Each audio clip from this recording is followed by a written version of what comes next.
একটা বিশ্ব ইজতেমা হচ্ছে না, বিশ্ব ইজতেমা। প্রায় হয়তো ফোন আসছে, হুজুর ওখানে যাবো না যাবো না। তোমার যাবার আশাটা ঢুকলো কিভাবে রে ভাই? হ্যাঁ, যাবা কি যাবা না? ওখানে কটা আলেম গেছে বলো তো? আমি মেনে নিলাম ঠিক আছে বিশ্ব ইজতেমা তবলিগি জামাতের লোকেরা করছে, তো সুন্নি আলেম কি ওখানে গিয়েছে কেউ?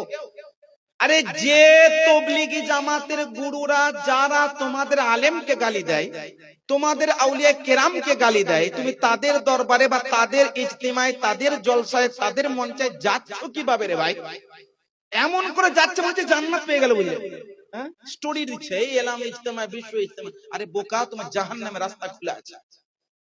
ওই ইজতেমায় যাওয়া, যেটা বিশ্ব ইজতেমা হচ্ছে, যেটা তবলিগি জামাতের তরফ থেকে হচ্ছে, ওখানে যাওয়াটা না যায়। আমরা হাজার হাজার মুসলিম, হাজার হাজার মানুষ বিশ্ব ইজতেমাকে নিয়ে আমরা পাগলের মতন হয়ে আছি।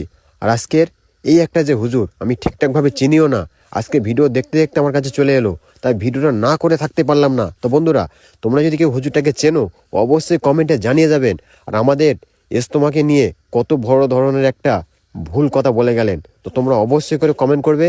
আর এই হুজুরটাকে কারা কারা চেনো অবশ্যই করে কমেন্টে জানিয়ে যাবে। নেক্সট ভিডিও আমি আশা করি নিয়ে আসবো। তো চলো সবাই ভালো থেকো।